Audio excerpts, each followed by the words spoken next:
দ্রুত সিদ্ধান্ত গ্রহণের ক্ষমতা। এখন এই দ্রুত সিদ্ধান্ত গ্রহণের ক্ষমতাটা এই ধরনের কোনো ট্রেনিং আমার মনে হয় না কোনো শিক্ষা প্রতিষ্ঠানে আছে। কেন আছে?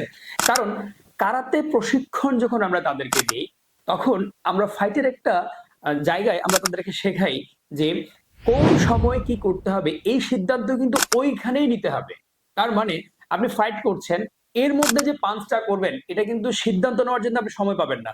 সে করছে সাথে, সাথে মারতে হবে। তার মানে একটা সেকেন্ডকে অনেক ভাগ করে যতটুকু সময় পাওয়া যায় এর মধ্যে সিদ্ধান্ত নিতে হবে আমি তাকে পাঞ্চ করব, না ব্লক করব, না হিট করব।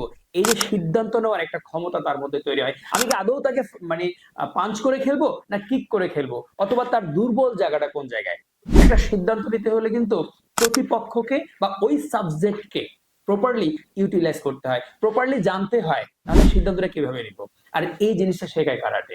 কারণ একটা মানুষ বা একটা প্লেয়ার যখন খেলতে যায়, সে কিন্তু ভালো করে আগে জানার চেষ্টা করে অপোজিশন পার্টিটা কেমন, তাহলে তার সিদ্ধান্ত নিতে সুবিধা হয়। এবং সে এত দ্রুত সিদ্ধান্ত নিতে হয় ফাইটের মধ্যে, যদি একটু এদিক ওদিক হয় তাকে কিন্তু ফাইটে হারতে হয়। তার মানে দ্রুত সিদ্ধান্ত গ্রহণ ক্ষমতা তাকে জানতে হলে, শিখতে হলে কারাটে শিখতে হবে। সুতরাং আপনার সন্তানকে কারাটেতে ভর্তি করেন, সে দ্রুত সিদ্ধান্ত নেওয়ার এই টেকনিকটাও ভালো করে জেনে যাবে। সবাই ভালো থাকুন, সুস্থ থাকুন।